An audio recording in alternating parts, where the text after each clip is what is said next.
여기 공기 좋네요. 그렇죠, 어머니. 요양원 가시기 전에 잠시 바람 쐬러 온 거예요. 김민주의 목소리에는 영혼이 없었습니다. 검은색 승용차 한 대가 뽀얀 흙먼지를 일으키며 비포장도로를 달리고 있습니다. 차가 덜컹거릴 때마다 조수석에 앉은 며느리 김민주의 미간이 찌푸려졌죠. 그녀는 핸들을 잡은 손에 잔뜩 힘을 준 채 룸미러로 뒷좌석을 힐끔거렸습니다. 뒷좌석에는 칠순이 넘은 시어머니 박옥자가 마치 죄인처럼 잔뜩 웅크린 채 앉아 있었습니다. 낡고 해진 꽃무늬 몸빼바지, 그리고 품에 소중하게 꼭 안고 있는 꼬질꼬질한 보따리 하나. 김민주는 그 모습이 지긋지긋하다는 듯 짧은 한숨을 내쉬었습니다. 차 안에는 무거운 침묵만이 감돌았고 에어컨 돌아가는 소리만이 윙윙거릴 뿐이었습니다. 어머니, 창문 좀 그만 만지세요. 손자국 남잖아요. 김민주의 날카로운 목소리가 차가운 공기를 갈랐습니다. 박옥자는 깜짝 놀란 듯 황급히 손을 무릎 위로 모았습니다. 죄송하다, 아가. 박옥자의 목소리는 기어들어갈 듯 작았습니다. 김민주는 대꾸도 하지 않고 라디오 볼륨을 높였습니다. 흘러나오는 트로트 가락이 오히려 이 상황을 더욱 비극적으로 만드는 것 같았습니다. 차는 점점 더 깊은 산속으로 들어갔습니다. 내비게이션조차 길을 찾지 못해 경로를 이탈했다는 안내음만 반복해서 울려 퍼지는 곳이었죠. 강원도 깊은 산골, 인가라고는 찾아볼 수 없는 오지였습니다. 김민주는 이곳을 알기 위해 며칠을 검색하고 또 검색했습니다. 사람들이 잘 찾지 않는 곳, CCTV가 없는 곳, 그리고 한번 들어오면 노인의 걸음으로는 절대 빠져나갈 수 없는 곳. 그녀의 머릿속에는 오직 하나, 지긋지긋한 시어머니를 떼어내야 한다는 생각뿐이었습니다. 남편이 해외 출장으로 집을 비운 일주일, 김민주에게는 다시 없을 기회였던 셈입니다. 치매기가 있다며 헛소리를 하고 밤마다 정체 모를 노래를 부르는 시어머니 때문에 자신의 인생이 갉아먹히고 있다고 생각했으니까요. 여기 공기 좋네요. 그렇죠, 어머니. 요양원 가시기 전에 잠시 바람 쐬러 온 거예요. 김민주의 목소리에는 영혼이 없었습니다. 그저 형식적인 멘트였죠. 박옥자는 차창 밖으로 스쳐 지나가는 빽빽한 나무들을 멍하니 바라보았습니다. 아가, 우리 집엔 언제 가니? 박옥자가 물었습니다. 김민주는 입술을 깨물었습니다. 또 시작이네. 집 타령? 그녀는 억지로 입꼬리를 올리며 대답했습니다. 여기 좀 있다가요. 어머니 건강해지시면요. 거짓말이었습니다. 김민주는 다시는 시어머니를 집으로 데려갈 생각이 없었으니까요. 차가 멈춘 곳은 풀이 무성하게 자란 공터였습니다. 주변에는 다 쓰러져가는 빈집 한 채만이 흉물스럽게 서 있을 뿐이었죠. 사람의 온기라고는 느껴지지 않는 버려진 땅이었습니다. 김민주는 시동을 끄지 않은 채 차 문을 열고 내렸습니다. 그리고 뒷좌석 문을 벌컥 열었죠. 내리세요, 어머니. 잠깐 쉬었다가요. 박옥자는 주춤거리며 차에서 내렸습니다. 다리에 힘이 없는지 비틀거렸지만 김민주는 부축해주지 않았습니다. 오히려 옷깃에 먼지가 묻을까봐 한 걸음 물러섰습니다. 박옥자는 낯선 풍경에 겁을 먹은 듯 두리번거렸습니다. 아가, 여기는 어디냐? 무섭다. 김민주는 트렁크에서 시어머니의 짐 가방 하나를 꺼내 바닥에 툭 던졌습니다. 쿵 소리와 함께 흙먼지가 피어올랐습니다. 그 안에는 박옥자의 옷 몇 벌과 평소 드시던 약, 그리고 낡은 앨범이 들어 있었죠. 어머니, 저 잠깐 차 돌려올게요. 길목이 좁아서 유턴해야 하거든요. 여기 가만히 계세요. 절대 움직이지 마시고요. 김민수의 말은 빠르고 다급했습니다. 박옥자는 불안한 눈빛으로 며느리를 쳐다봤습니다. 금방 올 거지? 그럼요. 금방 와요. 딱 10분이면 돼요. 김민주는 서둘러 운전석에 올랐습니다. 심장이 미친 듯이 뛰었습니다. 지금이 아니면 못한다. 지금 도망쳐야 한다. 그녀는 떨리는 손으로 기어를 변속했습니다.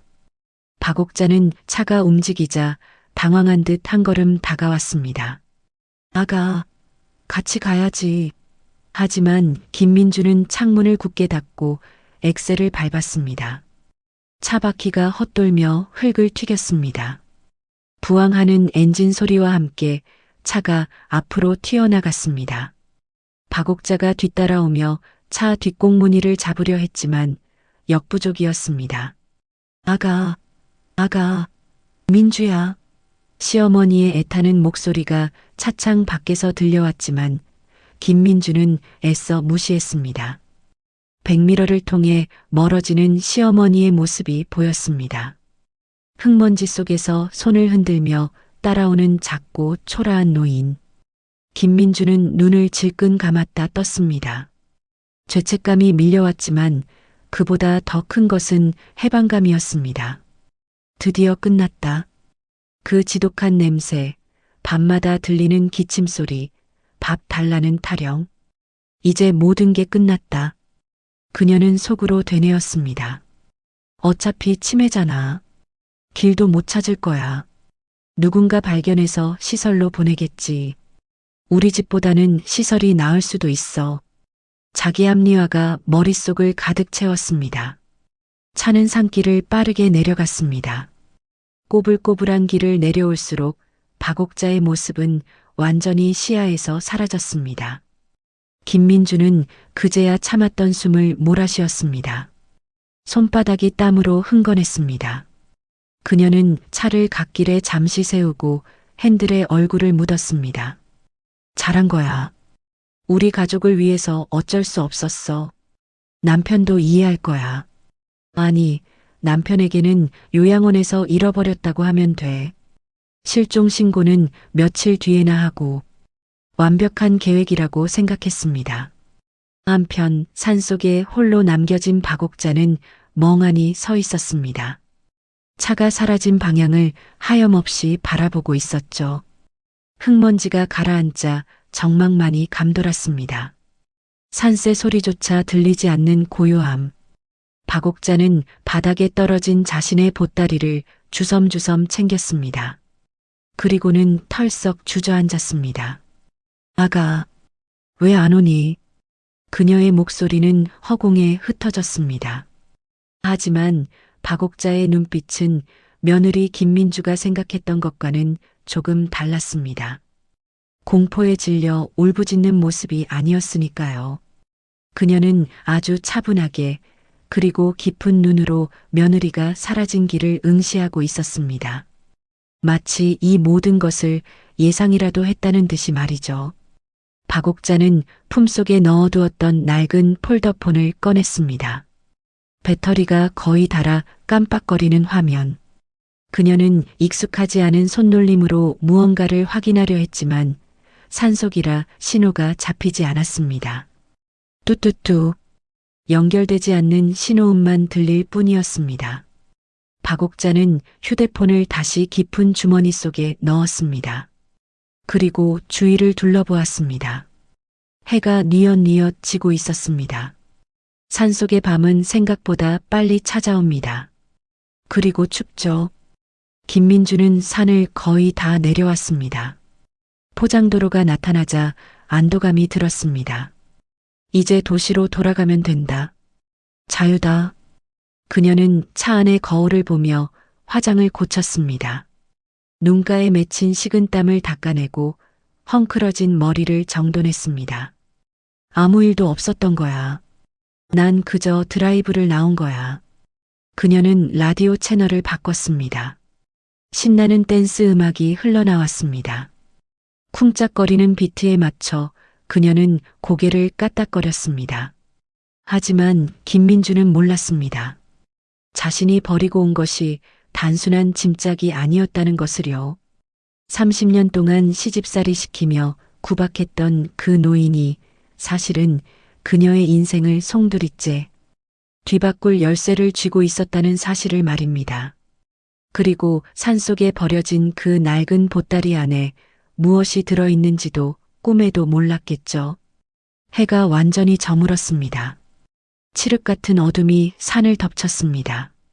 박옥자는 폐가 마루에 걸터 앉아 있었습니다. 밤바람이 매섭게 불어와 얇은 몸빼바지를 파고들었습니다. 으슬으슬한 한기가 뼛속까지 스며들었지만 그녀는 움직이지 않았습니다. 그저 하늘에 뜬 달을 올려다볼 뿐이었습니다. 달이 참 밝구나. 박옥자가 중얼거렸습니다. 그녀의 주름진 손이 보따리를 쓰다듬었습니다. 이 안에 든 것이 무엇인지 며느리가 알았다면 과연 나를 버렸을까? 박옥자는 씁쓸한 미소를 지었습니다. 사실 박옥자는 치매가 아니었습니다. 조금 깜빡깜빡하는 건 있었지만 사람을 못 알아볼 정도는 아니었죠. 그녀는 며느리가 자신을 귀찮아한다는 걸, 남편 몰래 자신을 구박한다는 걸 다 알고 있었습니다. 밥에 쉰 반찬을 섞어준다거나 빨래를 일부러 덜 말려 냄새나게 한다거나 하는 유치한 괴롭힘까지도요. 그래도 참았습니다. 아들 내외가 잘 살길 바라는 마음 하나로요. 하지만 오늘 산속에 버려지는 순간 그녀의 마음속에 있던 마지막 끈이 툭 하고 끊어져 버렸습니다. 인연이라는 게 참 즐기면서도 허무하구나. 박옥자는 품에서 꼬깃꼬깃한 종이 한 장을 꺼냈습니다. 달빛에 비친 종이에는 알 수 없는 숫자들이 적혀 있었습니다. 그녀는 종이를 다시 곱게 접어 보따리 깊숙한 곳 비밀 주머니에 넣었습니다. 이제는 결단을 내려야 할 때였습니다. 더 이상 착한 시어머니로 눈치 보는 늙은이로 살 수는 없었습니다. 밤이 깊어갈수록 산짐승 울음소리가 가까워졌습니다. 부스럭거리는 소리가 들릴 때마다 박옥자의 어깨가 움찔거렸습니다. 무서웠습니다. 하지만 며느리가 준 상처보다는 덜 아팠습니다. 그녀는 무릎을 끌어안고 웅크린 채 잠을 청했습니다. 꿈속에서라도 따뜻한 아랫목이 그리웠으니까요. 내일 아침이 밝으면 그녀는 살아서 이 산을 내려갈 수 있을까요? 아니면 이대로 아무도 모르게 사라지게 될까요? 김민주는 집에 도착했습니다. 현관문을 열고 들어서자 텅 빈 집안의 공기가 그녀를 반겼습니다. 항상 거실 한 구석에 앉아있던 시어머니가 없으니 집이 훨씬 넓어 보였습니다. 그녀는 소파에 몸을 던졌습니다. 아, 편하다. 이게 사람 사는 거지. 그녀는 배달 앱을 켜서 그동안 시어머니 눈치 보느라 못 먹었던 매운 닭발을 주문했습니다. 맥주도 한 캔 땄습니다. 시원한 맥주가 목을 타고 넘어가자 긴장이 풀리는 듯 했습니다. TV를 켰습니다. 예능 프로그램에서 사람들이 박장대소하고 있었습니다. 김민주도 따라 웃었습니다. 하지만 웃음소리는 공허하게 울렸습니다. 거실벽에 걸린 가족 사진이 눈에 들어왔습니다. 남편과 자신 그리고 시어머니가 함께 찍은 사진이었습니다. 사진 속 시어머니는 환하게 웃고 있었습니다. 김민주는 자리에서 일어나 사진을 떼어냈습니다. 그리고 서랍 깊숙한 곳에 처박아 버렸습니다. 이제 우리 가족은 너랑 나 둘뿐이야. 그녀는 중얼거렸습니다. 그 시각 산속의 기온은 영하로 떨어지고 있었습니다. 박옥자의 입술이 파랗게 질려갔습니다. 그녀는 덜덜 떨며 의식을 잃지 않으려 애썼습니다. 그때였습니다. 저 멀리서 불빛 하나가 어둠을 뚫고 다가오고 있었습니다.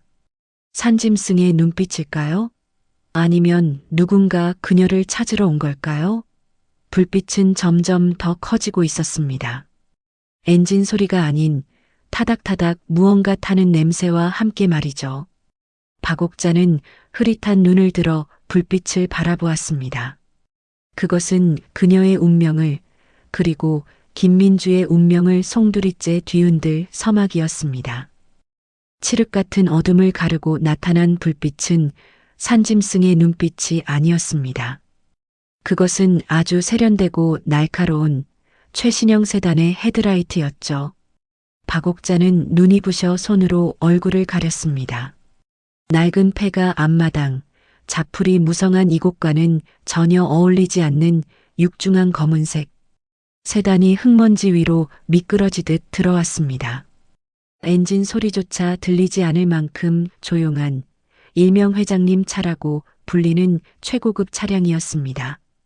차가 멈추고 운전석 문이 다급하게 열렸습니다. 말끔한 정장 차림의 40대 남성이 뛰어내리더니 박옥자가 앉아있는 마루 앞으로 달려와 허리를 90도로 꺾었습니다. 회장님, 늦어서 죄송합니다. 신호가 잡히지 않아 위치 추적에 애를 먹었습니다. 죄송합니다. 남자의 목소리는 떨리고 있었습니다. 박옥자는 천천히 손을 내렸습니다. 헤드라이트 불빛을 등지고 선 그녀의 얼굴에는 방금 전까지 보이던 처량함이나 두려움은 온데간데 없었습니다. 대신 서늘할 정도로 차분하고 위험 있는 표정이 자리 잡고 있었죠. 박옥자는 흙 묻은 몸빼바지를 툭툭 털며 자리에서 일어났습니다. 며느리 김민주 앞에서는 굽은 허리를 하며 지팡이를 짚던 노인이었지만 지금 그녀의 허리는 꼿꼿하게 펴져 있었습니다. 김 실장, 시간은? 박옥자의 목소리는 낮고 단호했습니다. 김 실장은 손목 시계를 확인하며 식은땀을 흘렸습니다. 현재 시각 10시 30분입니다. 예정보다 30분 늦었습니다. 면목 없습니다. 박옥자는 고개를 저었습니다. 아니야. 자네 탓이 아니지. 내 며느리가 생각보다 더 깊은 곳을 골랐더구나. 정말 대단한 정성 아니냐? 나 하나 버리겠다고 이 험한 산길을 찾아낸 그 정성이 말이다. 박옥자의 입가에 쓴웃음이 걸렸습니다. 김 실장은 뒷문을 열고 새하얀 가운과 슬리퍼를 꺼냈습니다. 박옥자는 익숙하게 낡은 고무신을 벗어 던지고 슬리퍼로 갈아 신었습니다. 그리고 차 안으로 들어갔죠. 차 안은 따뜻했고 은은한 가죽 냄새가 났습니다. 김 실장은 트렁크에서 미리 준비해둔 최고급 정장과 코트를 꺼내 뒷좌석으로 건넸습니다. 박옥자는 차 안에서 옷을 갈아입었습니다. 꼬질꼬질한 몸빼바지와 낡은 카디건이 벗겨지고 몸에 딱 맞는 맞춤 정장이 그녀의 몸을 감쌌습니다. 머리를 단정하게 빗어넘기고 금태 안경을 쓰자 그녀는 더 이상 시골 노인이 아니었습니다. 대한민국 요식업계를 쥐락펴락하는 대박 푸드의 실소유주 박옥자 회장의 본 모습이 드러난 순간이었죠. 출발해. 집으로 간다. 박옥자의 명령에 김 실장은 백미러로 그녀를 살피며 조심스럽게 물었습니다. 본가로 모실까요? 아니면 박옥자는 차창 밖의 폐가를 잠시 바라보았습니다. 아들이 살고 있는 그 아파트로 가. 내 짐을 가지러 가야겠어. 그리고 청소를 좀 해야겠다. 쓰레기는 치워야지. 김 실장은 침을 꿀꺽 삼키며 시동을 걸었습니다. 네, 알겠습니다. 회장님, 법무팀에는 이미 연락해 두었습니다. 박옥자는 눈을 감고 시트에 몸을 기댔습니다. 30년이었습니다. 남편이 죽고 혼자 힘으로 시장 좌판에서 시작해 지금의 기업을 일구기까지 자식들에게는 가난을 물려주지 않으려 악착같이 살았습니다. 하지만 돈이 독이 될까봐 자신이 가진 부를 철저히 숨기고 평범한, 아니 조금은 가난한 어머니로 위장해 살아왔던 것이죠. 아들 강호와 며느리 민주가 진심으로 자신을 공경한다면 그때 모든 것을 물려주려 했습니다. 하지만 결과는 처참했습니다. 아들은 무관심했고 며느리는 경멸했습니다. 그리고 끝내 고려장이나 다름없는 짓을 저질렀습니다. 박옥자의 눈에서 뜨거운 것이 흐를 뻔했지만 그녀는 이내 눈에 힘을 주었습니다. 이제 자비는 없다. 내 손으로 키운 자식이라도 썩은 가지는 쳐내야 한다. 그것이 그녀의 마지막 교육이었습니다.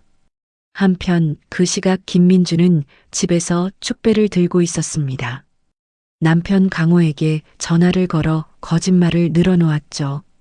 여보, 어머님이 갑자기 친구분 만나러 가신다고 해서 터미널에 모셔다 드렸어. 한 일주일 계시다 오신대. 강호는 그 말을 철석같이 믿었습니다. 그래, 잘 됐네. 안 그래도 엄마 때문에 당신 힘들었잖아. 좀 쉬어. 남편의 무심한 대답에 김민주는 회심의 미소를 지었습니다. 모든 게 완벽했습니다. 그녀는 TV 홈쇼핑을 보며 그동안 사고 싶었던 명품 가방을 주문했습니다. 시어머니 병원비로 나가던 돈이면 이 정도는 사도 돼. 이건 내 보상이야. 김민주는 소파에 누워 콧노래를 불렀습니다. 거실에 걸려있던 시어머니의 냄새가 사라진 것 같아 숨통이 트였습니다. 그녀는 냉장고에서 와인을 꺼내 한 잔 따랐습니다. 붉은 와인이 글라스에 채워지는 모습을 보며 그녀는 자신의 장밋빛 미래를 꿈꿨습니다. 이제 이 집은 온전히 내 거야. 그 늙은이만 없으면 우린 완벽해. 그녀는 와인을 단숨에 들이켰습니다. 취기가 오르자 기분이 더 좋아졌습니다. 내일은 친구들을 불러 파티라도 해야겠다고 생각하며 김민주는 잠이 들었습니다. 아주 달콤하고 잔인할 정도로 평화로운 잠이었죠. 다음 날 아침 늦잠을 잔 김민주는 찌뿌둥한 몸을 일으켰습니다. 정오가 다 되어서야 눈을 뜬 그녀는 기지개를 켜며 거실로 나왔습니다. 햇살이 눈부시게 쏟아지는 거실, 시어머니의 잔소리가 없는 아침. 정말 천국이 따로 없었습니다. 그녀는 커피를 내리며 창밖을 내려다보았습니다. 아파트 단지 입구로 줄지어 들어오는 차들이 보였습니다. 검은색 세단 대여섯 대가 비상등을 켜고 일렬로 들어오고 있었습니다. 어머, 무슨 일이야? 누가 이사 오나? 아니면 촬영하나? 김민주는 호기심 어린 눈으로 구경했습니다. 그런데 그 차들이 멈춘 곳은 다름 아닌 김민주가 사는 동 앞이었습니다. 차 문이 일제히 열리더니 검은 양복을 입은 건장한 남자들이 수십 명 내렸습니다. 그들은 마치 군대처럼 열을 맞춰 섰습니다. 김민주는 커피 잔을 든 채 멍하니 그 광경을 바라보았습니다. 저게 다 뭐야? 조폭인가? 그때 가장 앞서 있던 최고급 세단의 문이 열리고 누군가 내렸습니다. 김민주는 눈을 비비고 다시 보았습니다. 설마, 아니겠지. 잘못 본 거겠지. 차에서 내린 사람은 세련된 정장을 입은 노부인이었습니다. 선글라스를 끼고 있었지만 그 풍채와 걸음걸이는 낯이 익으면서도 낯설었습니다. 노부인이 내리자 양복 입은 남자들이 일제히 허리를 숙여 인사했습니다. 그 모습이 어찌나 위압적인지 15층에 있는 김민주에게까지 그 기세가 느껴질 정도였으니까요. 노부인은 고개를 들어 정확히 김민주가 있는 15층 창문을 올려다보았습니다. 선글라스 너머로 느껴지는 서늘한 시선. 김민주는 저도 모르게 뒷걸음질 쳤습니다. 쨍그랑 손에 들고 있던 커피 잔이 바닥에 떨어져 산산조각이 났습니다. 그 순간 현관 초인종이 울렸습니다. 딩동 마이너스 평소와 다를 것 없는 벨소리였지만 김민주에게는 마치 사형 선고를 알리는 종소리처럼 들렸습니다. 그녀는 덜덜 떨리는 손으로 인터폰 화면을 확인했습니다. 화면 가득 잡힌 것은 남편 강호의 얼굴이었습니다. 하지만 남편의 표정은 사색이 되어 있었습니다. 여보, 문 열어. 빨리. 김민주는 안도의 한숨을 내쉬며 문을 열었습니다. 뭐야, 당신 왜 이렇게 일찍? 하지만 말을 끝내기도 전에 남편 강호가 들이닥쳤습니다. 그리고 그 뒤로 검은 양복을 입은 사람들이 우르르 밀고 들어왔습니다. 좁은 현관이 순식간에 꽉 찼습니다. 김민주는 비명을 질렀습니다. 당신들 누구야? 이게 무슨 짓이야? 강호는 김민주의 입을 막으며 땀을 비오듯 흘렸습니다. 조용히 해. 지금 그게 문제가 아니야.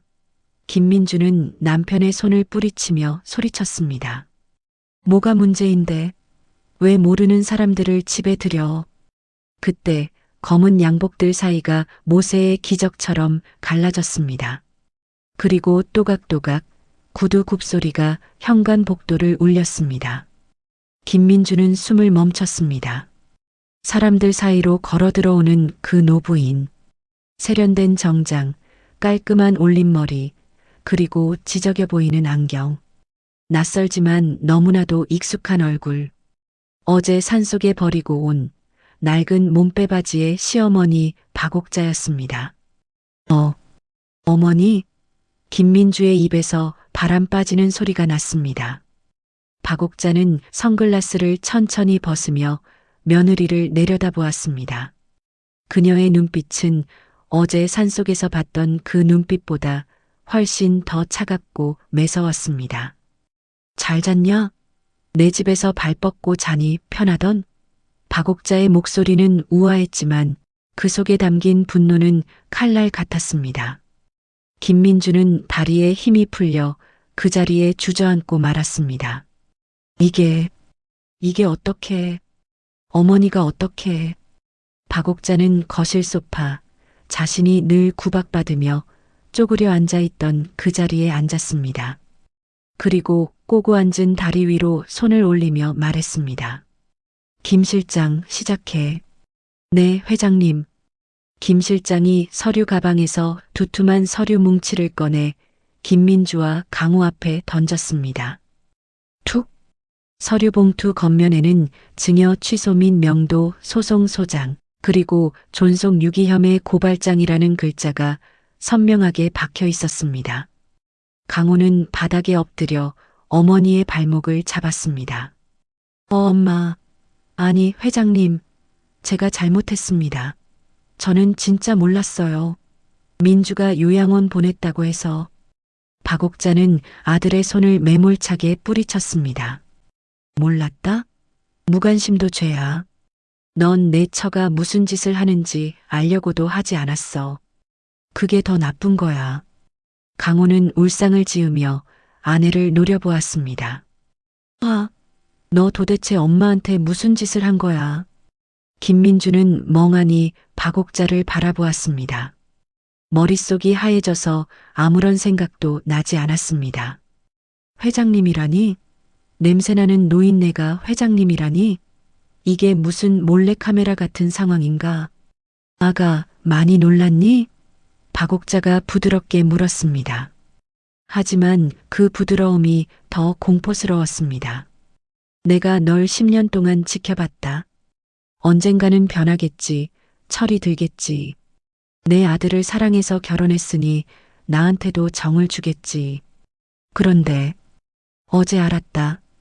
넌 사람이 아니라는 걸. 박옥자는 자리에서 일어났습니다. 그리고 집안을 천천히 둘러보았습니다. 이 아파트 내 돈으로 사준 거지?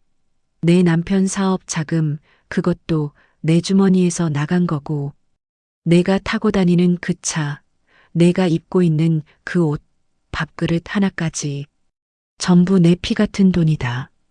박옥자의 목소리가 점점 커졌습니다. 이제 다 돌려받아야겠다. 하나도 남김없이. 김민주는 그제야 정신이 들었습니다. 무릎으로 기어가 박옥자의 바짓가랑이를 잡으려 했습니다. 어머니, 잘못했어요. 제가 잠시 미쳤나 봐요. 용서해 주세요. 다시는 안 그럴게요. 박옥자는 한 걸음 물러서며 싸늘하게 말했습니다. 늦었다. 10분. 내가 산속에서 널 기다린 시간이 딱 10분이었다. 넌 그 10분 동안 한 번이라도 차를 돌릴 생각을 했니? 김민주는 아무 말도 못하고 입술만 달싹거렸습니다. 못했겠지. 넌 춤추며 갔으니까. 박옥자는 김 실장에게 눈짓했습니다. 끌어내. 내 집에서 당장. 건장한 경호원들이 김민주와 강호의 팔을 잡고 일으켜 세웠습니다. 안 돼. 이거 나. 어머니, 엄마. 두 사람의 절규가 아파트 복도에 울려 퍼졌습니다. 박옥자는 그 모습을 외면한 채 거실 창가로 다가갔습니다. 창밖에는 여전히 눈부신 햇살이 비치고 있었습니다. 하지만 그 햇살은 더 이상 며느리 김민주의 것이 아니었습니다. 모든 것이 제자리로 돌아가고 있었습니다. 아주 가혹하고 철저하게 말이죠. 이거 나. 이거 내 가방이야. 우리 남편이 사준 거라고. 서울 강남의 한 고급 아파트 복도가 떠나가라 비명소리가 울려 퍼졌습니다. 평소 우아함을 떨던 1502호 여자 김민주의 목소리였죠. 하지만 그 비명은 공허한 메아리가 되어 돌아올 뿐이었습니다. 현관문 밖으로 내동댕이 쳐진 명품 가방들이 바닥을 구르며 볼품없이 찌그러졌습니다. 루이비통, 샤넬, 에르메스. 그녀가 목숨보다 아끼던 그 가방들이 마치 쓰레기처럼 널브러져 있었죠. 이웃집 문들이 하나둘 빼꼼히 열렸습니다. 무슨 일인가 싶어 내다본 주민들은 입을 다물지 못했습니다. 평소 입만 열면 시어머니 흉을 보며 우리 시어머니는 돈도 없으면서 유세만 떤다고 무시하던 김민주가 머리는 산발이 된 채 검은 양복을 입은 건장한 남자들에게 끌려 나오고 있었기 때문입니다. 그리고 그 옆에는 남편 강호가 넋이 나간 표정으로 팬티 바람에 겨우 셔츠 하나 걸친 채 질질 끌려 나오고 있었습니다. 어머니, 엄마, 제발요. 한 번만 봐주세요. 엄마. 강호가 닫혀가는 현관문을 향해 손을 뻗으며 울부짖었습니다. 하지만 문은 냉정하게 닫혔습니다. 쾅! 육중한 철문이 닫히는 소리는 마치 단두대의 칼날이 떨어지는 소리처럼 섬뜩했습니다. 곧이어 띠리릭 하는 전자음 소리가 들렸습니다. 도어락 비밀번호가 변경되는 소리였습니다. 불과 30분 전 집안은 그야말로 아수라장이었습니다. 박옥자 회장의 지시 한마디에 모든 것이 일사천리로 진행되었죠. 김 실장은 마치 준비된 각본처럼 서류를 읽어내려갔습니다. 강남구 도곡동 타워팰리스 1502호 실소유주 박옥자 회장님 명의신탁 부동산입니다. 귀하들은 오늘부로 퇴거 조치됩니다. 또한 강호 씨가 운영하던 KH 트레이딩 법인 계좌, 법인 카드, 그리고 리스 차량까지 전량 회수 및 동결 조치 완료되었습니다. 김민주는 믿을 수 없다는 듯 소리쳤습니다. 무슨 소리야? 이 집 명의는 우리 남편으로 되어 있어. 등기부 등본에도 그렇게 나온다고. 김 실장은 싸늘하게 웃으며 서류 한 장을 코앞에 들이밀었습니다.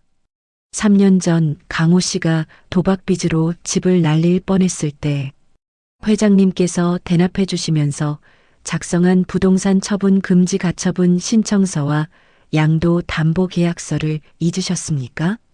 이 집은 법적으로 껍데기만 강호 씨 명의일 뿐 권리 행사는 전적으로 박옥자 회장님께 있습니다. 강호의 얼굴이 사색이 되었습니다. 기억이 났습니다. 도박빚에 쫓길 때 어머니가 말없이 갚아주며 지장을 찍게 했던 그 서류. 그때는 그저 살았다는 생각에 내용도 안 보고 찍었는데 그게 오늘 자신들의 목을 조르는 밧줄이 될 줄은 꿈에도 몰랐던 것입니다. 집 안 곳곳에는 압류를 알리는 빨간 딱지가 붙기 시작했습니다. TV, 냉장고, 소파, 심지어 김민주가 아끼던 그릇장까지. 빨간 딱지가 붙을 때마다 김민주의 심장은 쿵쿵 내려앉았습니다. 그녀는 안방으로 뛰쳐들어가 보석함을 챙기려 했습니다. 하지만 경호원들이 그녀의 팔을 낚아챘습니다. 이거 내 패물이야. 결혼할 때 받은 거라고. 그 결혼 예물, 회장님 카드로 결제하신 겁니다. 반환 청구 소송 목록에 포함되어 있습니다. 손대지 마십시오. 절도죄가 추가될 수 있습니다. 경호원의 말은 차가웠습니다. 김민주는 악을 쓰며 발버둥 쳤지만 건장한 남성들의 힘을 당해낼 재간이 없었습니다. 그녀는 결국 맨발로 거실 바닥에 질질 끌려나갔습니다. 소파에 앉아있던 박옥자 회장은 그 모습을 끝까지 지켜보지 않았습니다. 이미 그녀는 안방으로 들어가 버린 뒤였습니다. 아들과 며느리의 처절한 몰락을 눈앞에서 즐기는 것조차 사치라고 생각했는지 아니면 참아 볼 수 없었던 것인지 알 수 없었습니다. 다만 닫힌 방문 너머로 흐느끼는 소리는 들리지 않았습니다. 현관문 밖으로 쫓겨난 두 사람은 한동안 멍하니 서 있었습니다. 복도 센서 등이 꺼지자 칠흑 같은 어둠이 찾아왔습니다. 마치 그들의 앞날처럼 말이죠. 여보, 이제 어떡해? 김민주가 떨리는 목소리로 물었습니다. 그녀의 헝클어진 머리카락 사이로 눈물이 주룩주룩 흘러내렸습니다. 강호는 벽에 머리를 쿵쿵 박으며 중얼거렸습니다. 미쳤어. 내가 미쳤지. 엄마가 회장님인 줄도 모르고. 아니, 알았어도 그러면 안 되는 건데. 지금 자책할 때야?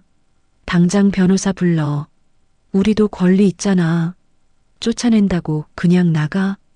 김민주가 남편의 멱살을 잡고 흔들었습니다.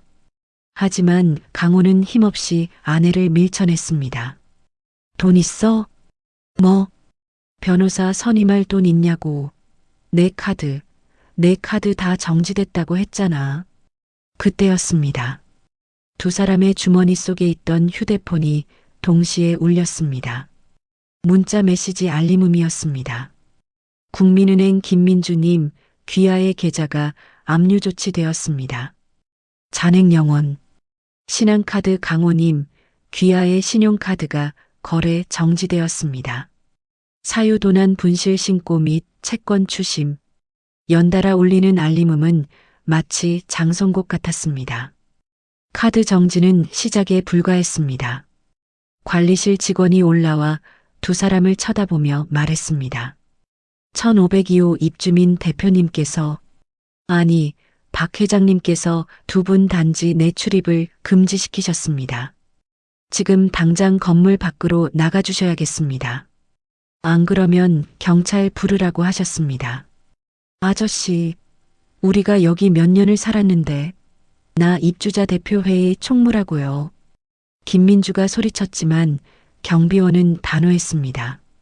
이제 아니시죠? 나가세요. 결국 두 사람은 아파트 건물 밖으로 쫓겨났습니다. 화려한 조경이 돋보이는 타워 팰리스 정원, 그 한가운데 내동댕이 쳐진 꼴이었습니다. 지나가던 입주민들이 그들을 흘끔거리며 수군거렸습니다. 김민주는 얼굴을 들 수가 없었습니다. 어제까지만 해도 저 사람들과 브런치를 먹으며 명품 자랑을 했는데 오늘은 거지꼴로 쫓겨나다니. 강호는 바닥에 주저앉아 땅을 쳤습니다. 엄마 잘못했어요. 제발 문 좀 열어줘요. 그는 어린아이처럼 엉엉 울었습니다. 40대 중반의 남자가 아파트 화단에 주저앉아 우는 모습은 참으로 가관이었습니다. 김민주는 그런 남편이 한심에 미칠 지경이었지만 더 미치겠는 건 당장 갈 곳이 없다는 현실이었습니다. 오빠, 친정에 전화해봐. 엄마한테. 김민주가 마지막 희망을 걸고 말했습니다. 강호는 고개를 저었습니다. 장모님? 장모님도 우리 엄마 돈으로 가게 차렸잖아. 엄마가 가만히 뒀겠어? 벌써 차 앞 들어갔을 거야. 김민주의 얼굴에서 핏기가 완전히 사라졌습니다. 친정까지? 그녀는 떨리는 손으로 엄마에게 전화를 걸었습니다. 신호음이 몇 번 가기도 전에 엄마의 비명소리가 들려왔습니다. 아, 이년아, 너 시어머니한테 무슨 짓을 한 거야? 지금 가게에 사람들이 들이닥쳐서 딱지 붙이고 난리도 아니야. 내가 사람이야? 당장 해결 안 해? 나 죽는 꼴 보고 싶어? 전화는 뚝 끊어졌습니다. 김민주는 휴대폰을 떨어뜨렸습니다.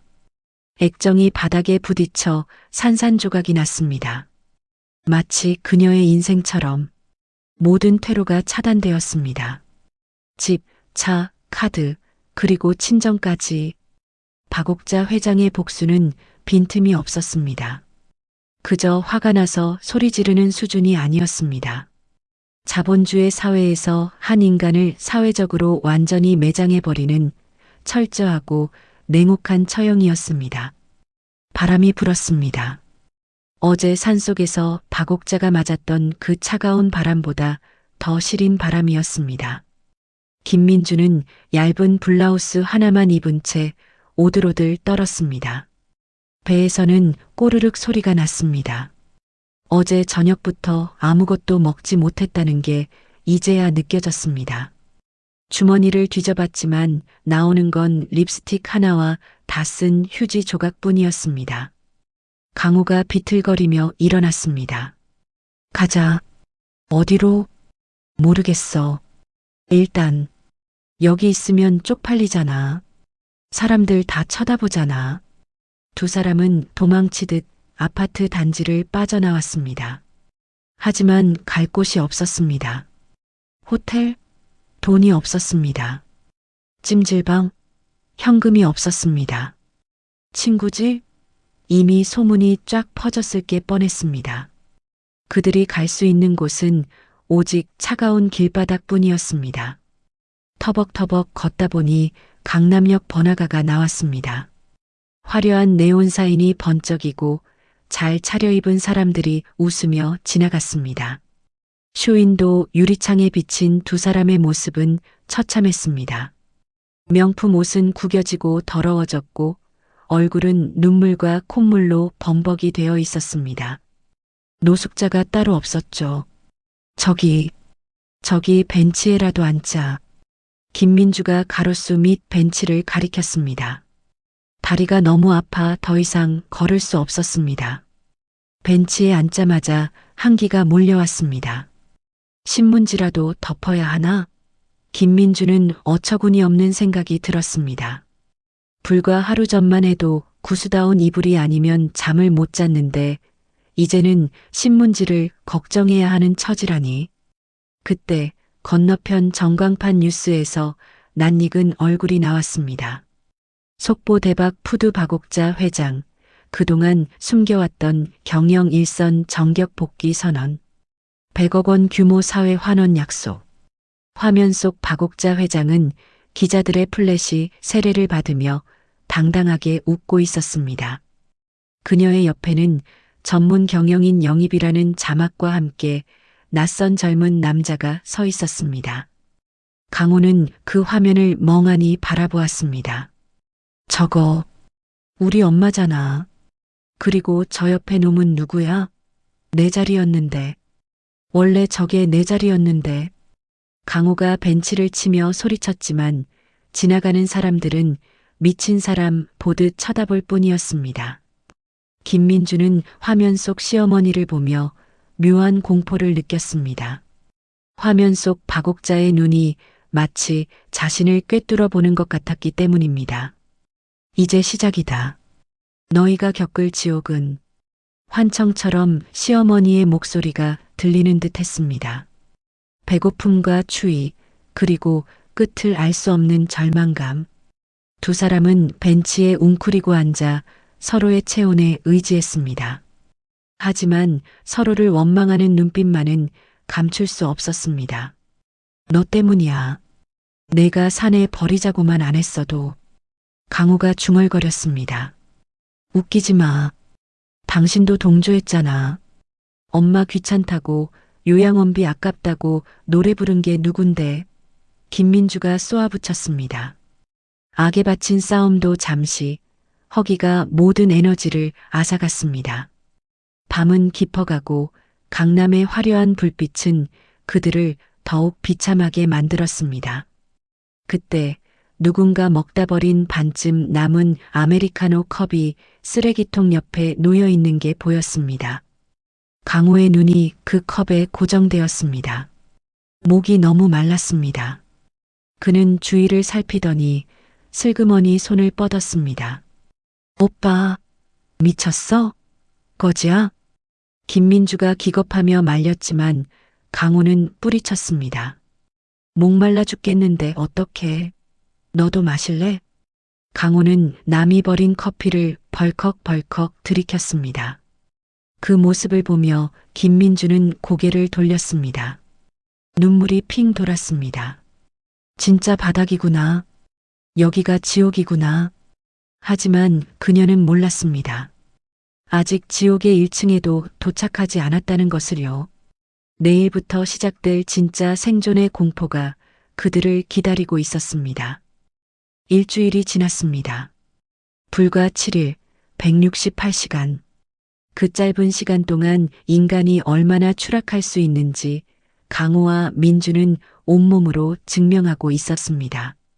서울역 지하도 퀴퀴한 곰팡이 냄새와 지린내가 진동하는 그곳이 그들의 새로운 보금자리였습니다. 명품 정장은 땀과 먼지로 얼룩져 회색빛 걸레처럼 변했고 민주의 윤기 흐르던 머릿결은 떡져서 엉켜버린 지 오래였죠. 지나가는 행인들은 코를 막고 그들을 피했습니다. 그 시선, 벌레를 보는 듯한 그 경멸 어린 시선. 그것은 일주일 전 그들이 어머니 박옥자를 바라보던 바로 그 눈빛이었습니다. 배가 고팠습니다. 단순히 출출한 정도가 아니었습니다. 위장이 백가죽에 달라붙어 비명을 지르는 듯한 고통이었죠. 첫날 훔쳐 마신 커피 이후로 제대로 된 끼니를 때운 적이 없었습니다. 편의점 폐기 도시락을 구하러 갔다가 알바생에게 쫓겨나기도 했고 무료 급식소 줄에 서봤지만 아직 젊은 사람들이 사지가 멀쩡해서 왜 이러냐는 호통에 도망치듯 빠져나오기도 했습니다. 자존심, 아직 그 빌어먹을 자존심이 남아있었던 탓이겠죠. 오빠, 나 배고파서 죽을 것 같아. 뭐라도 좀 해봐. 민주가 힘없는 목소리로 중얼거렸습니다. 그녀의 입술은 바짝 말라 비틀어져 있었습니다. 강호는 짜증스럽게 머리를 극적였습니다. 나보고 어쩌라고. 나도 죽겠다고. 내가 나가서 돈 좀 벌어오든가. 뭐, 내가 무슨 재주로 돈을 벌어? 평생 손에 물 한 방울 안 묻히고 살았는데. 그러니까 문제라고. 엄마 비위만 잘 맞췄어도 지금쯤 스테이크 썰고 있을 텐데. 두 사람은 서로를 탓하며 으르렁거렸습니다. 하지만 싸울 힘조차 없었기에 그저 허공에 대고 욕을 내뱉는 것이 전부였습니다. 그때 강호의 눈에 인력사무소 전단지가 들어왔습니다. 일당 당일 지급, 초보 환영. 강호는 침을 꿀꺽 삼켰습니다. 일당 15만 원. 그 돈이면 삼겹살에 소주, 아니 따뜻한 국밥이라도 실컷 먹을 수 있을 것 같았습니다. 가자. 일하러. 일? 무슨 일? 노가다라도 해야지. 굶어 죽을 순 없잖아. 강호는 비틀거리며 일어났습니다. 민주도 어쩔 수 없이 따라 나섰습니다. 그녀 역시 식당 설거지라도 해야겠다고 마음먹었으니까요. 새벽 5시 인력시장은 삶의 전쟁터였습니다. 수많은 남자가 일감을 구하기 위해 몰려들었죠. 강호는 구석에 쭈그리고 앉아 눈치를 봤습니다. 작업 반장이 사람들을 훑어보며 손가락질했습니다. 거기 튼튼한 놈, 너 나오고, 저기 아저씨도 나오고. 하지만 강호는 불리지 않았습니다. 허여멀건 한 얼굴, 관리받은 듯한 고운 손, 그리고 힘없어 보이는 눈빛. 누가 봐도 일 못하게 생긴 관상이었으니까요.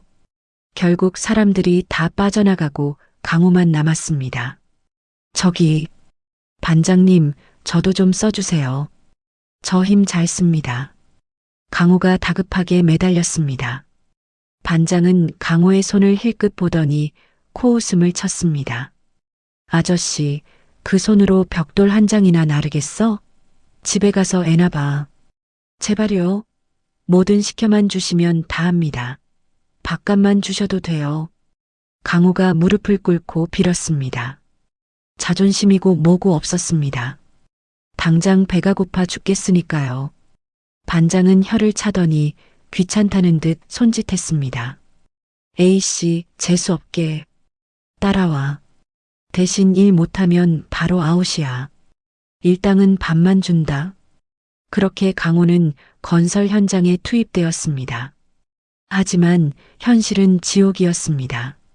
40kg짜리 시멘트 포대를 짊어지고 5층까지 계단을 오르내려야 했습니다. 첫 번째 포대를 짊어지자마자 강호의 다리가 후들거렸습니다.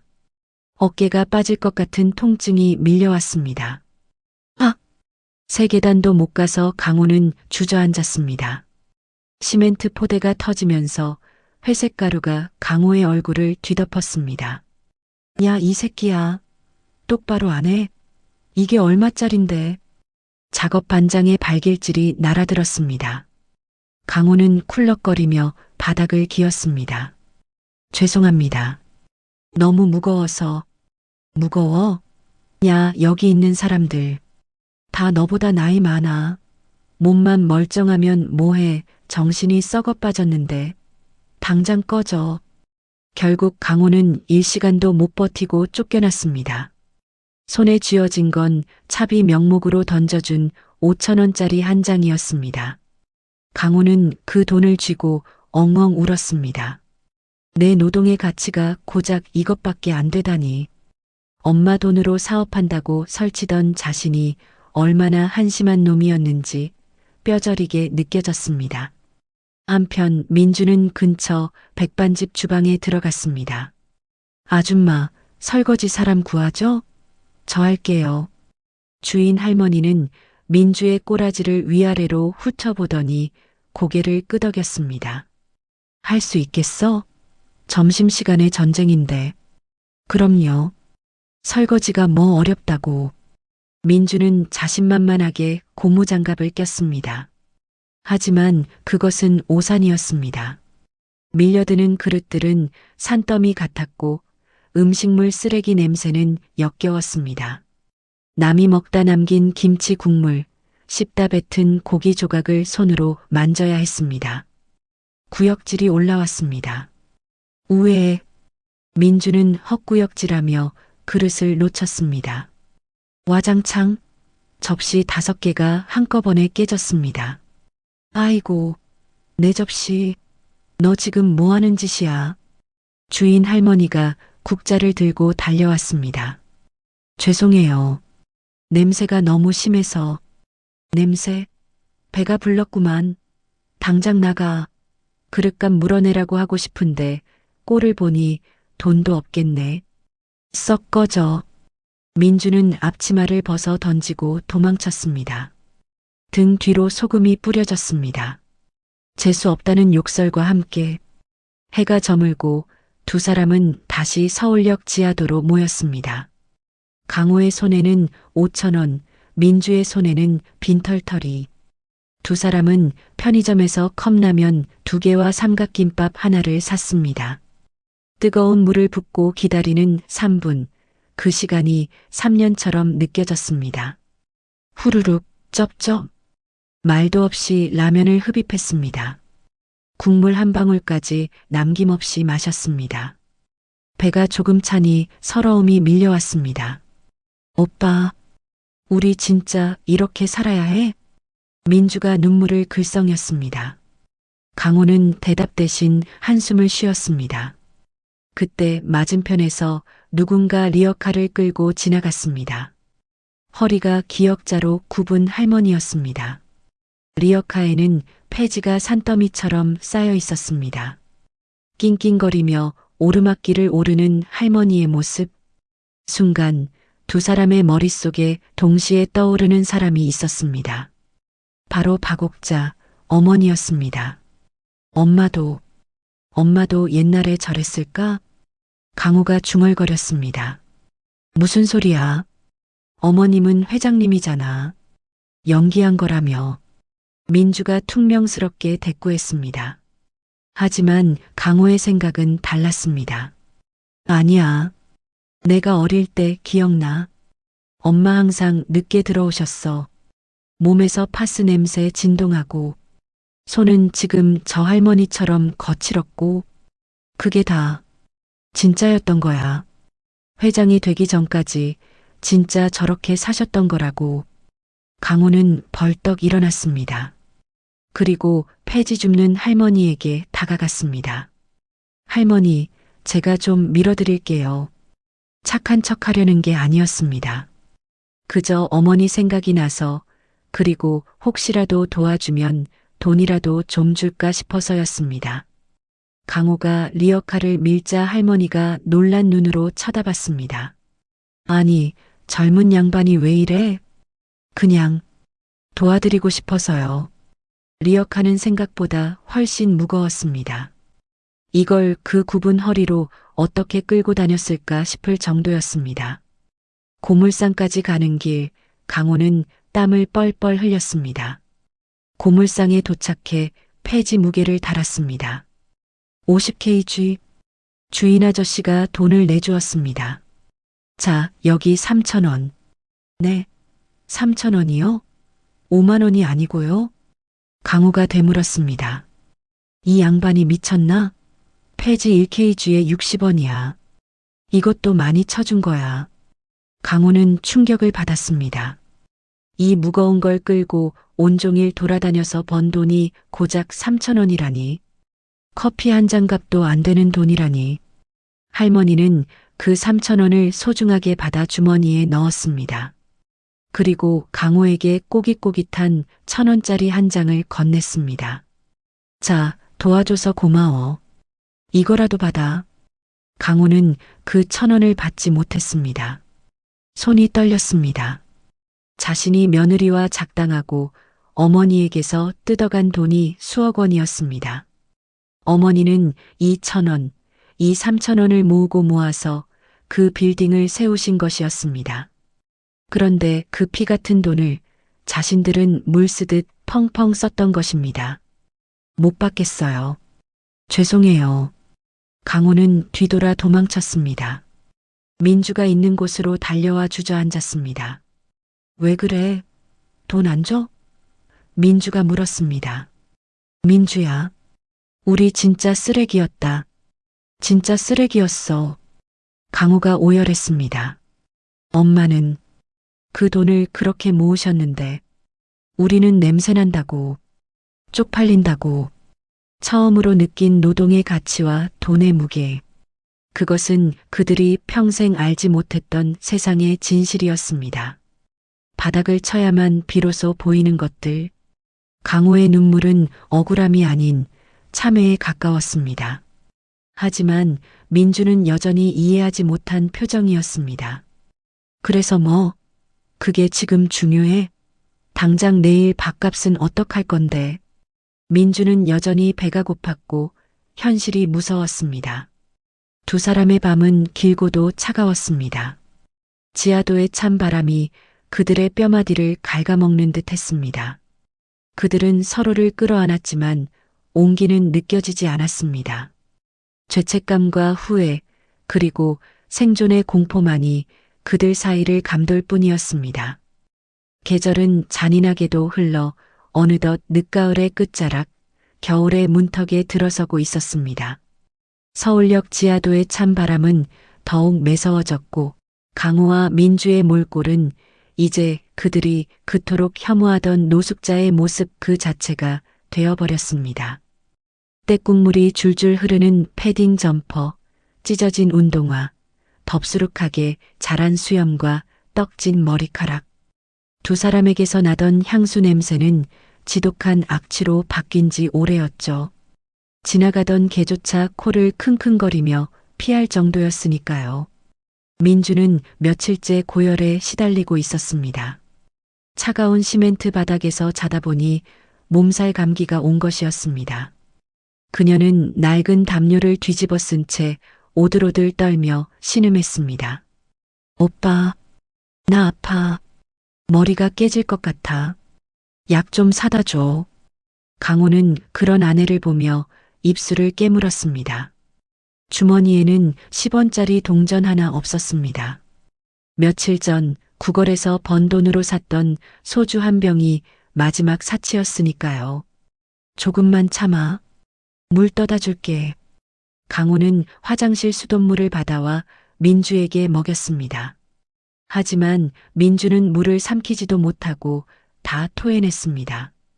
이대로 두면 죽을지도 모른다는 공포가 강호를 덮쳤습니다. 그는 무작정 거리로 뛰쳐나갔습니다.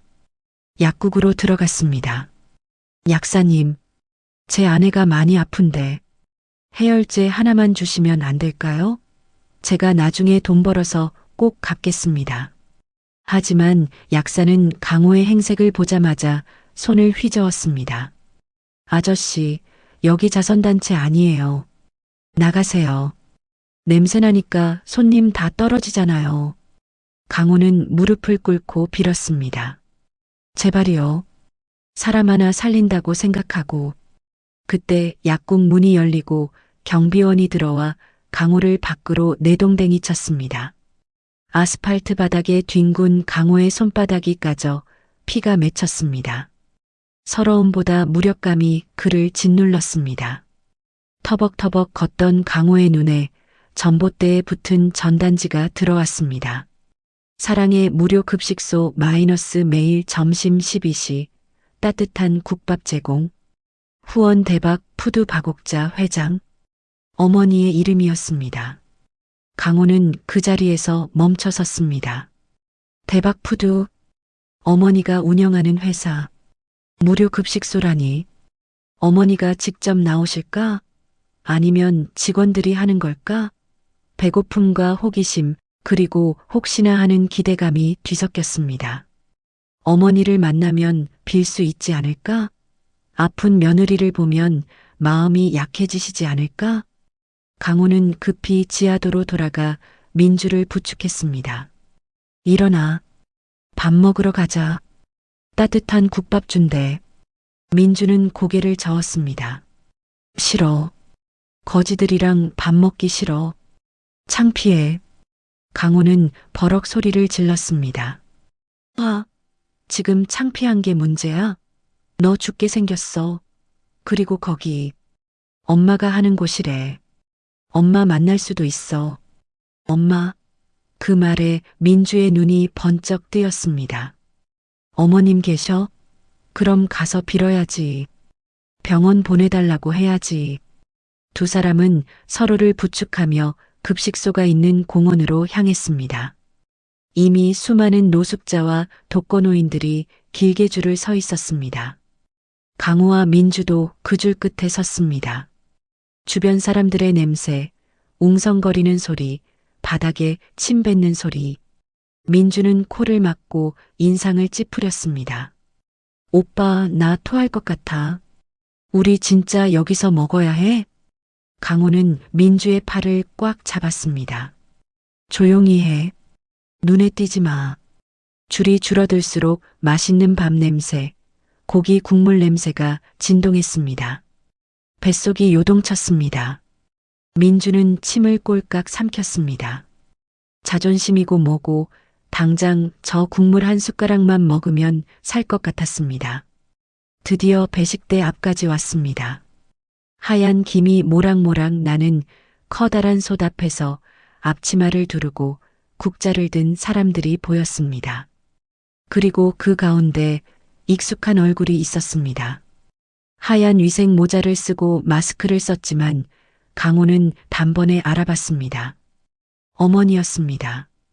박옥자 회장이 직접 국자를 들고 밥을 퍼주고 있었습니다. 강호의 심장이 쿵쿵 뛰었습니다.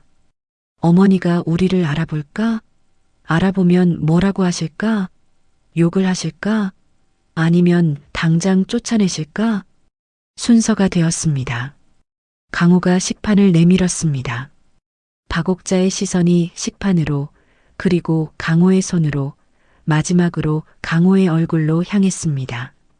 강호는 숨을 멈췄습니다. 엄마, 저예요. 강호예요. 하지만 박옥자의 눈빛은 담담했습니다. 아니, 무심했습니다. 마치 모르는 사람을 대하듯 그녀는 밥을 한 주걱 듬뿍 퍼서 식판에 담아주었습니다. 맛있게 드세요. 다음 분, 그게 전부였습니다. 욕설도 비난도 놀라움도 없었습니다. 그저 수많은 노숙자 중 한 명으로 취급한 것입니다. 강호는 그 무심함이 비수처럼 가슴에 꽂혔습니다. 차라리 뺨을 때리시지. 차라리 소리를 지르시지. 어머니에게 자신은 이제 아들이 아니라 불특정 다수의 빈민 중 하나일 뿐이라는 사실이 뼈저리게 다가왔습니다. 뒤따라온 민주가 식판을 내밀었습니다. 그녀는 일부러 기침을 콜록콜록하며 동정심을 유발하려 했습니다. 어머님, 저예요. 민주예요. 저 많이 아파요. 박옥자는 민주를 쳐다보았습니다. 그 눈빛은 강호 때보다 조금 더 차가웠습니다. 하지만 행동은 똑같았습니다. 밥을 퍼주고 국을 담아주었습니다. 밥 드시고 힘내세요.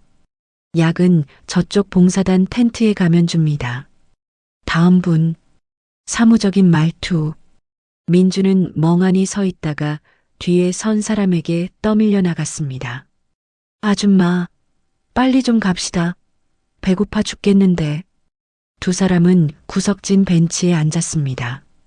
김이 모락모락 나는 소고기 국밥. 큼지막한 무와 고기가 듬뿍 들어간 어머니가 집에서 자주 해주던 바로 그 국밥이었습니다. 강호는 숟가락을 들었습니다. 국물을 한 입 떠먹었습니다. 뜨거운 국물이 목을 타고 넘어가자 얼어붙었던 몸이 녹아내렸습니다. 그리고 눈물이 왈칵 쏟아졌습니다. 흐흑, 흐흑, 너무 맛있었습니다. 그리고 너무 아팠습니다. 30년 동안 당연하게 받아먹었던 어머니의 밥상이 이제는 구걸해야만 얻을 수 있는 귀한 것이 되어버렸다는 사실에 목이 메었습니다. 민주도 숟가락을 들었습니다. 그녀는 허겁지겁 밥을 국에 말아먹었습니다. 맛있다. 진짜 맛있다. 그녀는 눈물을 흘리면서도 밥알 하나 남기지 않고 싹싹 긁어먹었습니다. 그러면서 중얼거렸습니다. 오빠, 어머님이 약 준대. 저기 텐트 가면 약 준대. 우리 약 타서 가자. 강호는 숟가락을 내려놓고 민주를 쳐다보았습니다. 밥풀이 묻은 입가, 헝클어진 머리. 민주야, 넌 자존심도 없냐? 엄마가 우릴 모른 척 하셨잖아. 투명 인간 취급하셨잖아. 그게 무슨 뜻인지 몰라? 민주가 대꾸했습니다. 그게 뭐, 밥 줬잖아. 약도 준대잖아. 그럼 된 거 아니야? 우리가 지금 찬밥 더운 밥 가릴 때야? 그리고 어머님이 사람들 있어서 모른 척 하신 걸 수도 있어. 나중에 따로 찾아가면. 강호는 고개를 저었습니다. 아니었습니다.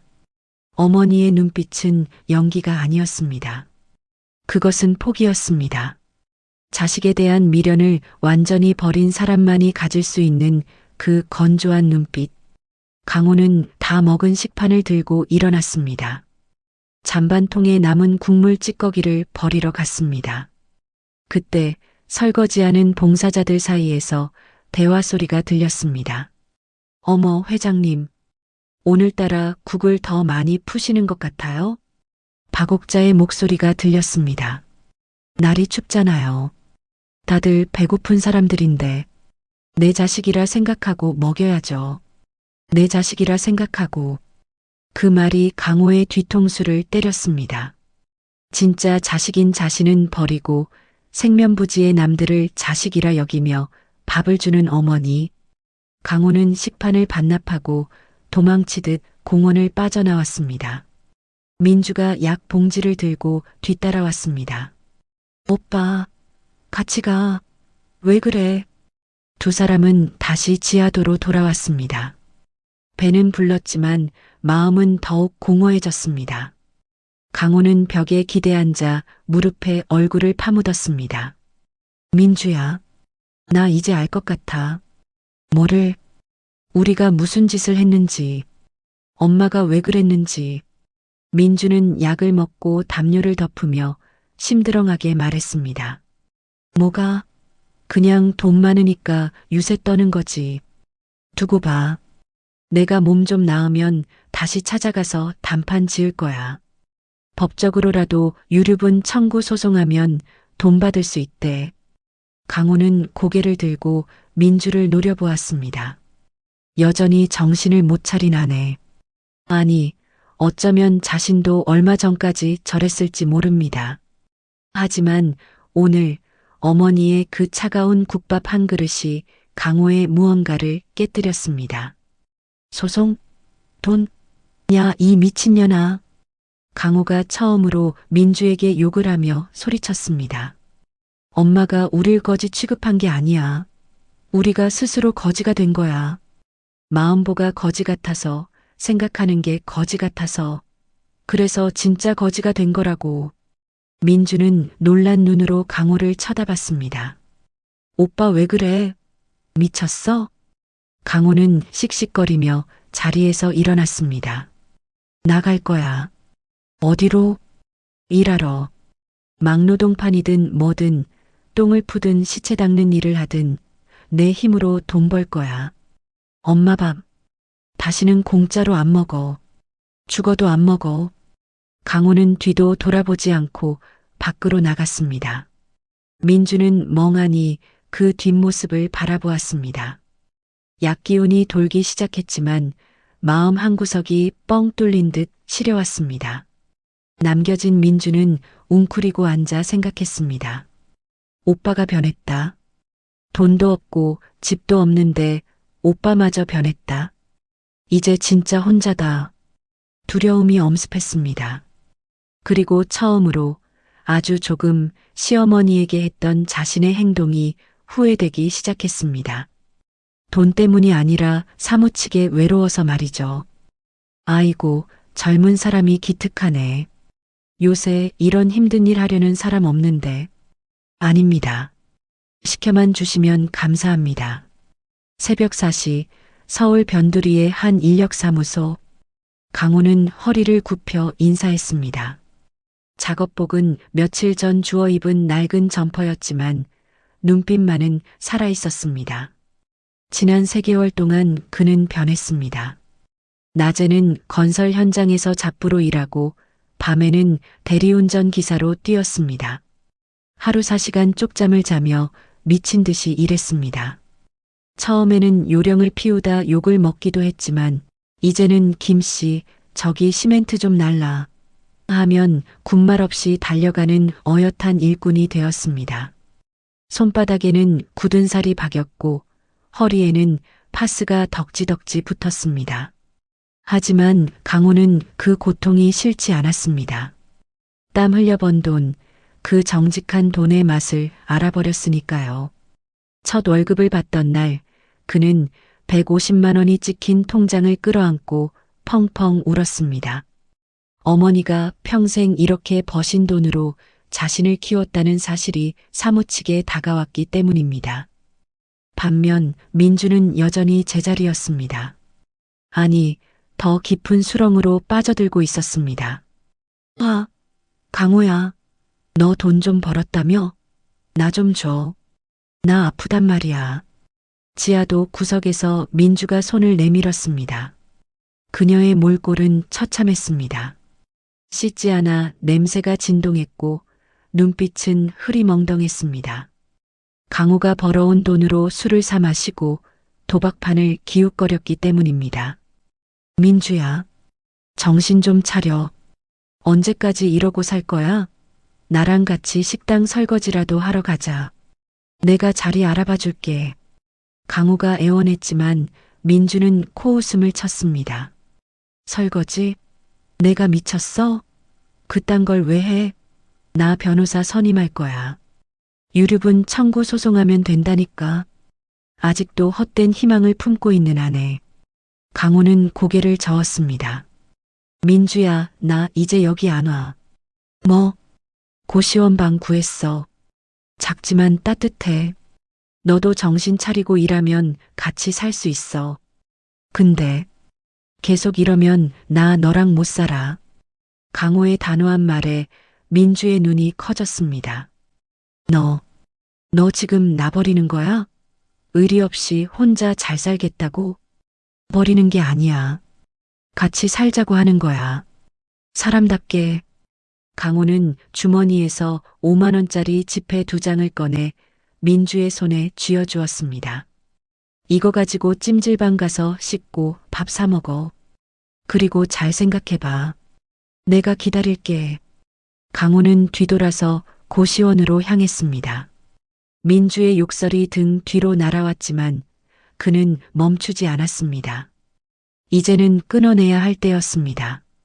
썩은 동아줄을 잡고 같이 죽을 수는 없었으니까요. 일주일 후 강호는 떨리는 마음으로 대박 푸드 본사 건물을 찾아갔습니다. 어머니를 만나기 위해서가 아니었습니다. 그저 멀리서라도 어머니가 계신 곳을 보고 싶어서였습니다. 건물 로비에는 박옥자 회장의 인터뷰 영상이 나오고 있었습니다. 기자 회장님, 전 재산 사회 환원을 약속하셨는데요. 가족분들은 반대 안 하셨나요? 박옥자 가족. 없어요. 저 혼자입니다. 제 재산은 모두 사회의 어려운 이웃들, 특히 자립하려는 청년들에게 쓰일 겁니다. 가족은 없다. 그 말이 강호의 가슴을 후벼 팠습니다. 하지만 원망스럽지 않았습니다. 당연한 결과였으니까요. 강호는 로비 구석 의자에 앉아 한참 동안 영상을 바라보았습니다. 그때 보안 요원이 다가왔습니다. 어떻게 오셨습니까? 예약하셨나요? 강호의 행색이 남루했기에 경계하는 눈치였습니다. 강호는 자리에서 일어났습니다. 아, 아닙니다. 그냥 지나가다 들렀습니다. 그는 고개를 숙이고 건물을 빠져나왔습니다. 정문을 나서는데 검은 세단 한 대가 멈춰 섰습니다. 박옥자 회장이 내리고 있었습니다. 강호는 황급히 기둥 뒤로 숨었습니다. 어머니는 김 실장과 이야기를 나누며 걸어오고 있었습니다. 회장님, 오늘 일정은 복지재단 방문입니다. 그래. 춥다. 애들 밥은 잘 챙겨 먹였나 확인해. 어머니의 목소리. 따뜻하면서도 단호한 그 목소리. 강호는 숨죽여 울었습니다. 어머니, 죄송해요. 정말 죄송해요. 그날 밤 강호는 고시원 책상에 앉아 편지를 썼습니다. 삐뚤빼뚤한 글씨였지만 진심을 담아 꾹꾹 눌러 썼습니다. 어머니, 강호입니다. 용서해달라는 말이 아닙니다. 그냥 제가 얼마나 어리석었는지 이제야 깨달았다고 말씀드리고 싶어서요. 저는 지금 공사판에서 일합니다. 힘들지만 어머니가 흘리신 땀의 무게를 조금은 알 것 같습니다. 부디 건강하세요. 먼 발치에서나마 어머니를 응원하겠습니다. 그는 편지를 붙이지 못했습니다. 차마 붙일 자격이 없다고 생각했기 때문입니다. 대신 편지를 가슴에 품고 잠이 들었습니다. 한편 민주는 찜질방에서 쫓겨났습니다. 아줌마, 여기서 술 마시면 어떡해. 냄새나니까 나가요. 5만 원은 하루 만에 술과 찜질방비로 탕진되었습니다. 다시 빈털터리가 된 민주는 갈 곳이 없었습니다. 지하도로 돌아가려니 자존심이 상하고 강호를 찾아가려니 고시원 위치를 몰랐습니다. 아, 진짜 짜증나네. 강호 이 새끼 두고 봐. 내가 성공하면 너부터 죽여버릴 거야. 민주는 비틀거리며 강남 거리를 배회했습니다. 화려한 쇼윈도 속 마네킹들이 입은 옷이 자신의 옛날 옷처럼 보였습니다. 그때 민주의 눈에 무료 법률 상담 현수막이 들어왔습니다. 어떤 변호사 사무실 홍보였습니다. 민주는 지푸라기라도 잡는 심정으로 들어갔습니다. 저기요. 변호사님 좀 만날 수 있을까요? 직원은 민주의 행색을 보고 쫓아내려 했지만 마침 지나가던 젊은 변호사가 그녀를 불렀습니다. 무슨 일이시죠? 들어오세요. 민주는 변호사 앞에서 하소연을 시작했습니다. 제가요. 시어머니한테 쫓겨났는데요. 그 노인네가 치매기가 있어서 재산 다 사회 환원한다고 미친 소리를 하는데요. 제가 법적 상속인인데 이거 막을 수 있죠? 변호사는 민주의 이야기를 듣더니 표정이 굳어졌습니다. 선생님, 혹시 박옥자 회장님 며느리 되십니까? 네, 맞아요. 제가 그 집 며느리예요. 변호사는 헛웃음을 지었습니다. 이거 뉴스에 다 나온 이야기인데 모르시나 보네요. 이미 유언 공증 다 끝났고요. 상속 포기 각서 선생님 남편분이 다 쓰셨던데요. 3년 전에. 네, 상속 포기요? 민주는 기억을 더듬었습니다. 남편이 도박빚 때문에 급하게 돈을 빌리며 썼던 각서. 그 내용 중에 향후 일체의 상속권을 포기한다는 조항이 있었던 것입니다. 그럼 못 받아요? 한 푼도? 네. 법적으로 완벽합니다.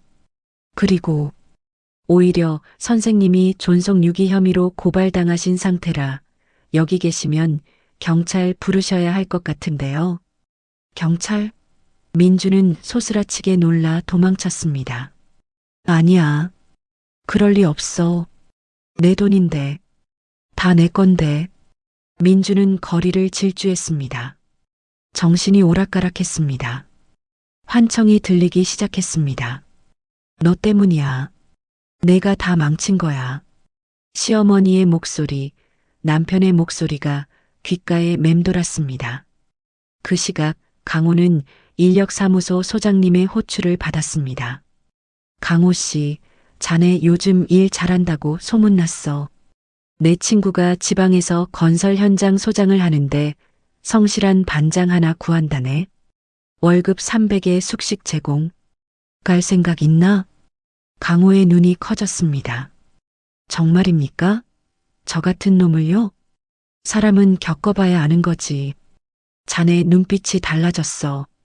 처음엔 뺀질이인 줄 알았는데 요즘은 진짜 일꾼 같아.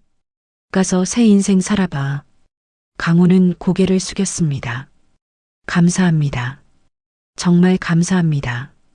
열심히 살겠습니다. 지방으로 떠나는 날 강호는 마지막으로 지하도를 찾았습니다. 민주를 찾기 위해서였습니다.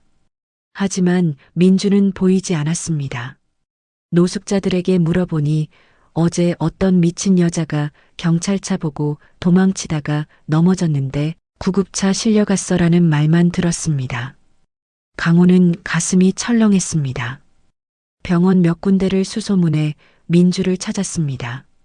행려병자 병동, 그곳에 민주가 누워 있었습니다. 다리가 부러지고 얼굴이 찢어진 채 민주야. 민주는 멍하니 천장만 바라보고 있었습니다. 강호를 보자 눈물을 흘렸습니다. 오빠, 나 무서워. 엄마가 자꾸 보여. 강호는 민주의 손을 잡았습니다. 민주야, 나 지방으로 가. 거기서 일할 거야. 너 퇴원하면 거기로 와. 내가 주소 남길게. 대신 올 때는 몸만 와. 마음은 새 걸로 갈아 끼우고 와. 민주는 하염없이 눈물만 흘렸습니다. 강호는 민주의 치료비를 선불로 결제했습니다. 그동안 모은 돈의 절반이었습니다. 기차요? 강호는 창밖을 바라보았습니다. 서울의 풍경이 멀어지고 있었습니다. 화려했던 과거, 비참했던 노숙 생활, 그리고 어머니와의 추억. 모든 것이 주마등처럼 스쳐 지나갔습니다. 엄마, 저 이제 진짜 사람이 돼서 돌아오겠습니다. 그때는 당당하게 엄마 밥 먹으러 갈게요. 기차는 어둠을 뚫고 달렸습니다. 강호의 새로운 시작을 알리는 기적 소리와 함께 그리고 병상에 남겨진 민주는 깁스한 다리를 보며 생각했습니다. 진짜 바닥이 무엇인지 그리고 그 바닥을 딛고 일어서려면 무엇이 필요한지 그녀의 갱생은 이제 막 시작되려 하고 있었습니다. 겨울이 지나고 봄 그리고 다시 여름이 찾아왔습니다.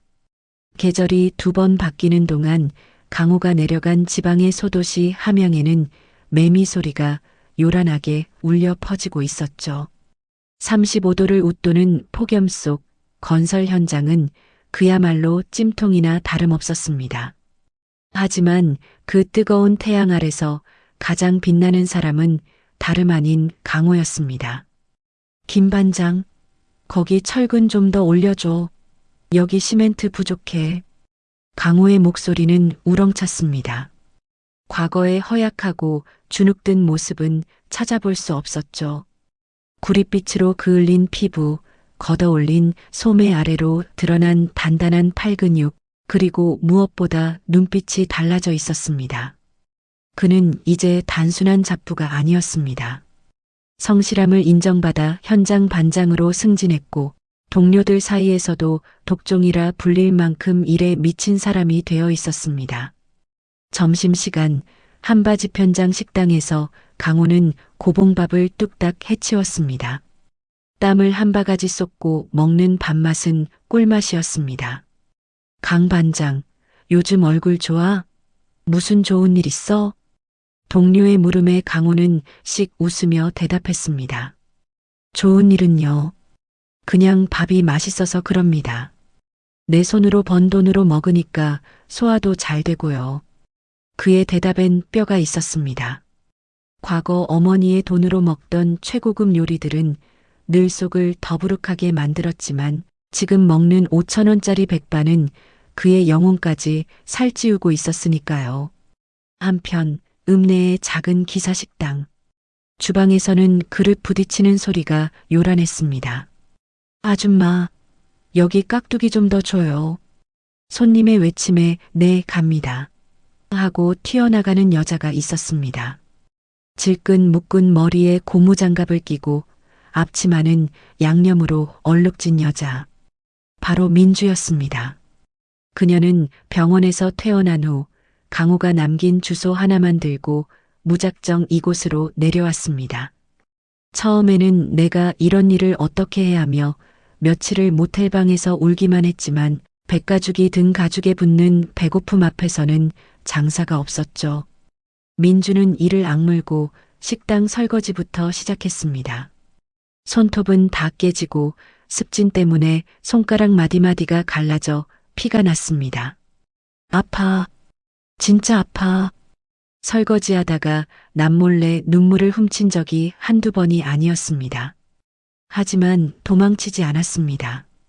도망쳐봤자 갈 곳이 없다는 것을, 그리고 강호가 말한 사람답게 사는 법이 무엇인지 조금씩 알 것 같았기 때문입니다.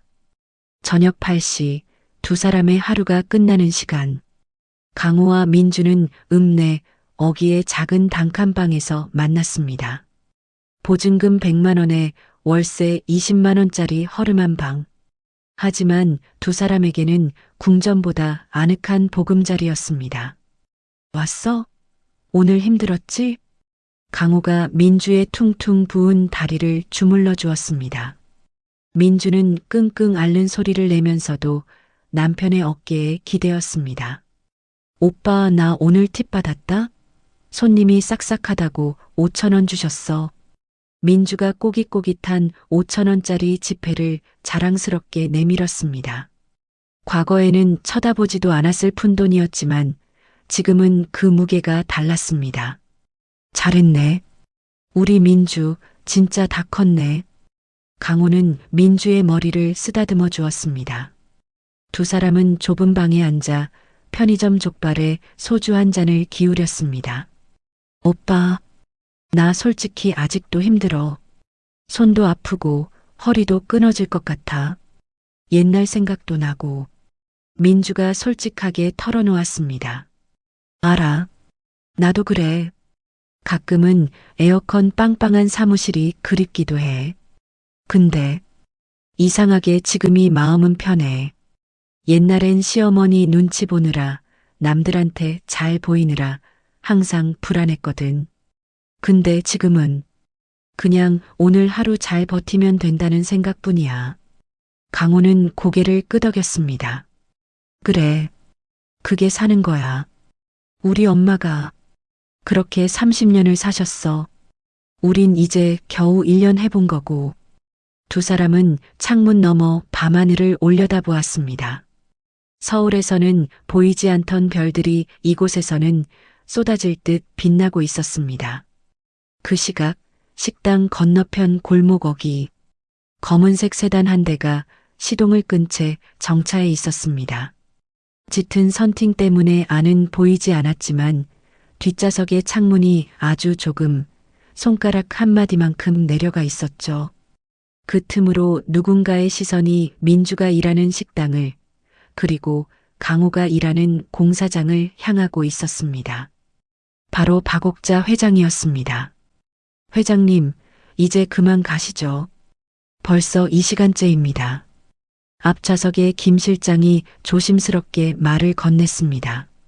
하지만 박옥자는 대답하지 않았습니다. 그녀의 시선은 식당 유리창 너머 땀을 뻘뻘 흘리며 테이블을 닦고 있는 며느리 민주에게 고정되어 있었습니다. 저 아이, 손이 다 텄구나. 박옥자의 목소리가 미세하게 떨렸습니다. 네. 식당 일이 험하니까요. 며칠 전에는 화상을 입어서 병원에 다녀왔다고 보고받았습니다. 박옥자는 가슴 한구석이 아리태움을 느꼈습니다. 밉고 괘씸한 자식들이었지만 막상 고생하는 꼴을 보니 어미의 마음이 편치 않은 것은 어쩔 수 없었나 봅니다. 하지만 그녀는 차 문을 열지 않았습니다. 지금 도와주면 모든 게 물거품이 된다는 걸 알기 때문이었죠. 강호는? 네, 현장 소장 말로는 다음 달에 정식 직원으로 채용될 것 같다고 합니다. 아주 성실하다고 칭찬이 자자합니다. 박옥자의 입가에 옅은 미소가 번졌습니다. 다행이구나. 이제야 제 밥벌이를 하는구나. 그녀는 핸드백에서 하얀 봉투 하나를 꺼냈습니다. 그리고 잠시 망설이다가 다시 집어넣었습니다. 아직은 아니야. 조금 더 스스로 일어서야 해. 차가운 줄만 알았던 박옥자의 눈가에 물기가 맺혔습니다. 그녀는 30년 전 어린 강호를 등에 업고 시장 좌판에서 생선을 팔던 자신의 모습을 떠올렸습니다. 그때의 자신과 지금의 강호, 민주가 겹쳐 보였습니다. 김 실장. 네, 회장님. 내일 식당 주인한테 몰래 전해. 식기세척기 하나 드리라고. 내가 후원했다고 하지 말고 그냥 재단에서 지원 나왔다고 해. 민주 손. 더 망가지면 안 되니까. 알겠습니다. 박옥자는 창문을 올렸습니다. 차가 부드럽게 출발했습니다. 백미로 속으로 멀어지는 식당의 불빛.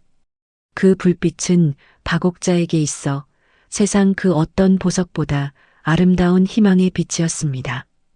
자식들이 갱생하고 있다는 증거, 그것은 그녀가 평생 일군 500억 빌딩보다 더 값진 자산이었습니다. 며칠 뒤 민주가 일하는 식당에 최신형 식기 세척기가 들어왔습니다. 아이고, 이게 웬 떡이야. 복지재단에서 소상공인 지원 사업 당첨됐대.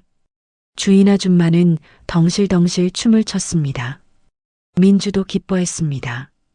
와, 사장님 진짜 잘 됐네요. 이제 설거지 금방 끝나겠어요. 민주는 세척기를 어루만지며 환하게 웃었습니다. 그 기계가 누구의 마음에서 온 것인지 꿈에도 모른 채 말이죠. 강호는 그날 밤 낯선 번호로 온 문자 한 통을 받았습니다. 귀하의 성실함에 감사드립니다. 대철 건설 정규직 채용 면접에 합격하셨습니다. 스팸 문자가 아니었습니다. 현장 소장이 추천해준 본사 채용이 확정된 것입니다. 강호는 민주를 끌어안고 방방 뛰었습니다. 민주야, 나 합격했어. 이제 일용직 아니야. 정직원이야. 월급도 오르고 보너스도 나온대. 진짜? 오빠 진짜 대단하다. 고생했어. 진짜 고생했어. 두 사람은 서로를 부둥켜 안고 울었습니다. 돈이 많아서가 아니었습니다. 명품을 사서가 아니었습니다. 스스로의 힘으로 한 계단 올라섰다는 성취감, 그리고 서로를 의지하며 버텨낸 시간에 대한 감동이었습니다. 창밖에는 비가 내리고 있었습니다. 빗소리가 타닥타닥 창문을 두드렸지만 두 사람의 좁은 방은 그 어느 때보다 따뜻했습니다. 그리고 그 빗속을 뚫고 서울로 향하는 검은 세단 안에서 박옥자 회장은 처음으로 편안하게 잠이 들었습니다. 됐다. 이제 만날 때가 되었구나. 오랜 기다림 끝에 진정한 재회의 시간이 다가오고 있었습니다. 용서는 말이 아니라 삶으로 증명하는 것이라는 걸 세 사람은 각자의 자리에서 배우고 있었습니다. 시간은 쏜살같이 흘러 어느덧 3년이라는 세월이 지났습니다. 강우와 민주가 서울을 떠나 함양이라는 낯선 땅에 뿌리를 내린 지도 벌써 세 번째 겨울을 맞이하고 있었죠. 그 사이 계절은 부지런히 옷을 갈아입었고 사람도 변했습니다.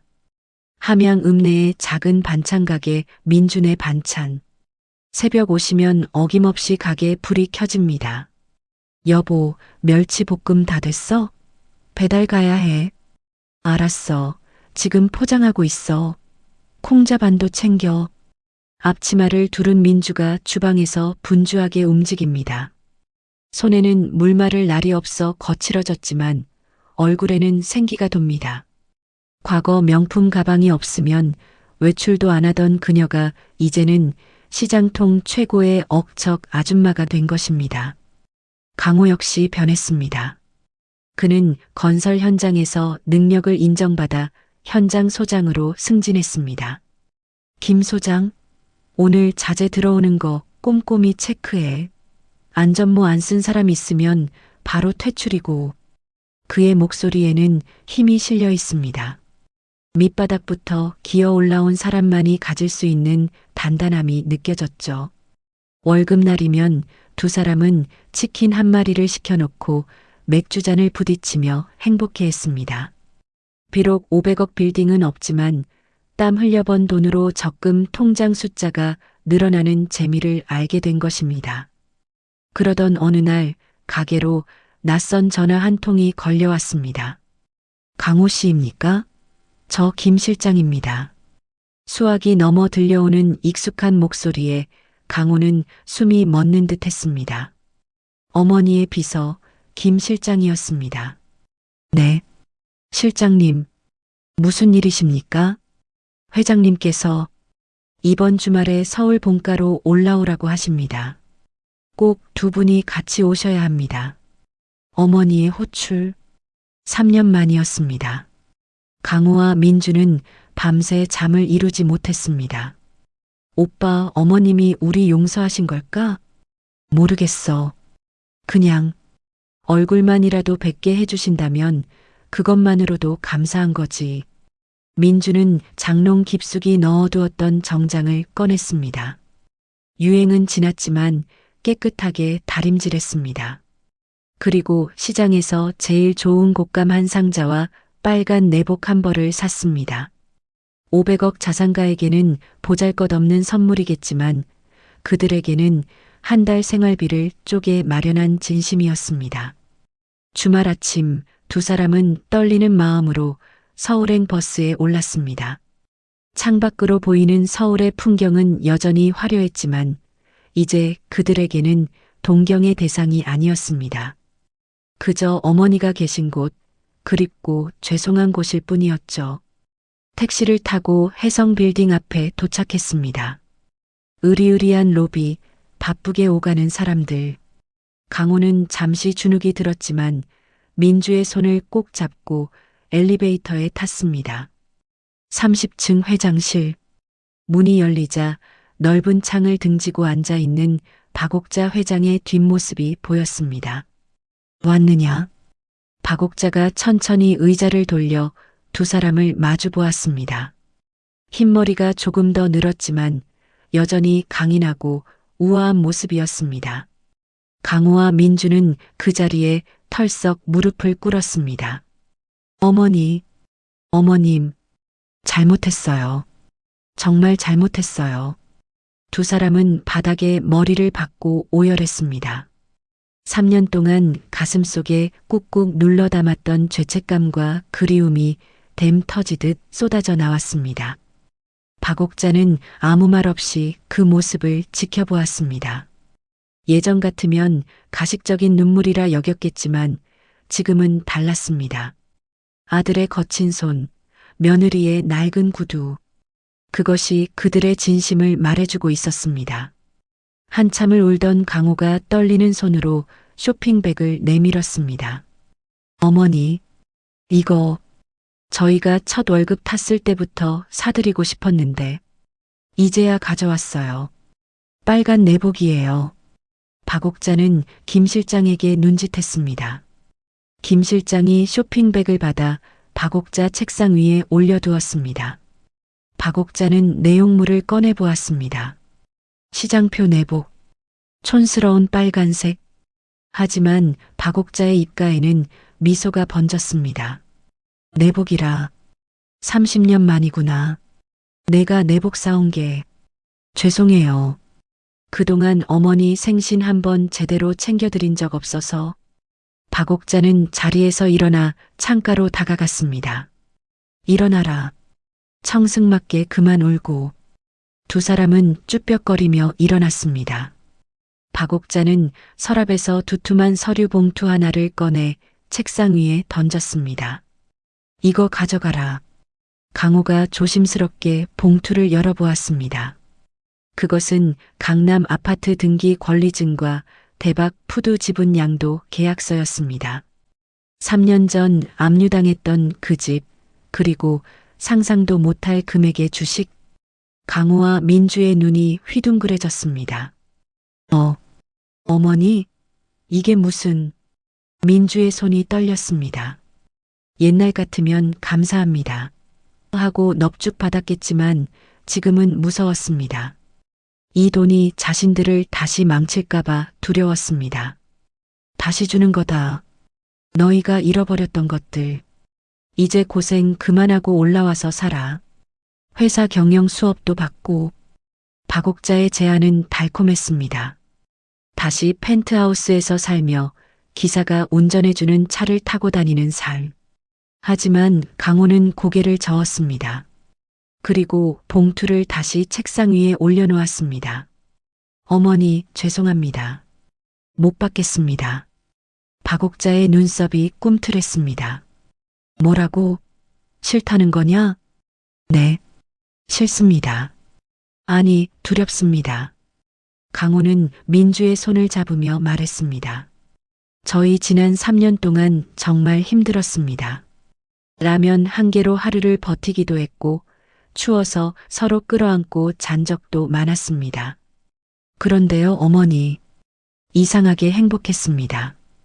땀 흘려번 돈으로 민주랑 떡볶이 사 먹을 때 적금 만기돼서 100만 원 탔을 때 그때가 어머니 돈 훔쳐서 명품 샀을 때보다 100배는 더 행복했습니다. 민주도 거들었습니다. 맞아요, 어머님. 저 이제 반찬 가게 사장님 소리 들으면서 살아요. 단골도 많고요. 제 힘으로 사는 게 이렇게 재밌는 건지 몰랐어요. 이 돈, 저희한테는 너무 과분해요. 그냥 지금처럼 살게 해주세요. 가끔 어머님 뵙고 밥이나 한 끼 먹을 수 있으면 그걸로 좋게요. 박옥자는 한동안 말이 없었습니다. 사무실에는 정적만이 감돌았습니다. 강호와 민주는 혹시 어머니가 화나셨을까봐 고개를 숙였습니다. 그때였습니다. 하하, 하하하. 박옥자가 호탕하게 웃음을 터뜨렸습니다. 30년 만에 처음 듣는 어머니의 진짜 웃음소리였습니다. 그녀는 눈가에 맺힌 눈물을 닦으며 말했습니다. 그래, 됐다. 이제 됐다. 내 아들이, 내 며느리가 드디어 사람이 됐구나. 박옥자는 다가와 두 사람을 와락 끌어안았습니다. 고맙다. 정말 고맙다. 돈보다 귀한 걸 깨달아줘서 내가 30년 동안 기다린 게 바로 이거였다. 돈 앞에 무릎 꿇는 자식이 아니라 돈을 거절할 줄 아는 당당한 자식 말이다. 어머니의 품은 따뜻했습니다. 냄새나는 노인네라고 밀쳐냈던 그 품에서 강호와 민주는 어린아이처럼 엉엉 울었습니다. 오늘 저녁은 나가서 먹자. 내가 아는 아주 맛있는 국밥집이 있어. 박옥자는 두 사람을 데리고 회사 근처 허름한 국밥집으로 갔습니다. 3년 전 무료 급식소에서 먹었던 그 국밥과 비슷한 메뉴였습니다. 하지만 맛은 전혀 달랐습니다. 자, 많이 먹어라. 내 새끼들, 그동안 고생 많았다. 박옥자가 깍두기를 얹어주었습니다. 강호는 국밥을 먹으며 생각했습니다. 이 뜨끈한 국물 한 그릇, 그리고 마주보고 웃는 가족. 이것이야말로 500억보다 더 값진 유산이라는 것을요. 식사를 마치고 돌아가는 길, 박옥자가 강호의 손에 작은 봉투 하나를 쥐어주었습니다. 이건 거절하지 마라. 함양 내려갈 차비랑 내 손주 태어나면 쓸 기저귀 값이다. 봉투 안에는 현금 100만 원과 편지 한 통이 들어 있었습니다. 사랑하는 아들, 며느리야. 너희가 보여준 지난 3년은 나에게 가장 큰 효도였다. 언제든 힘들면 돌아오너라. 엄마는 항상 여기 있을 테니. 강호와 민주는 함양으로 돌아갔습니다. 물론 빈손으로 돌아갔지만 마음만은 세상 그 누구보다 부자였습니다. 그 후로도 두 사람은 함양에서 반찬 가게와 현장 소장 일을 계속했습니다. 박옥자 회장은 가끔 검은 세단을 타고 몰래 내려와 멀리서 그들을 지켜보다 가곤 했죠. 물론 이제는 몰래 보지 않고 가게 문을 열고 들어가 사장님 여기 멸치볶음 맛있다던데 좀 줘봐요 하며 며느리에게 윙크를 날리기도 합니다. 어느 날 TV 뉴스에 대박 푸드 박옥자 회장의 인터뷰가 나왔습니다. 기자 회장님, 전 재산사회 환원 약속은 여전히 유효합니까? 박옥자 그럼요. 제 자식들은 이미 저보다 더 큰 부자들입니다. 땀의 가치를 아는 진짜 부자들이죠.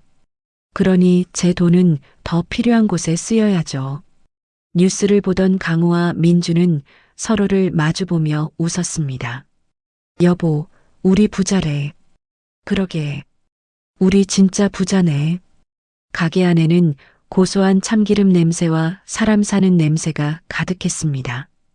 500억이라는 숫자는 사라졌지만 그 자리에는 가족이라는 영원히 깨지지 않는 보석이 단단하게 박혀 있었습니다. 돌아온 탕자의 이야기는 그렇게 아주 평범하고도 위대한 해피엔딩으로 막을 내렸습니다.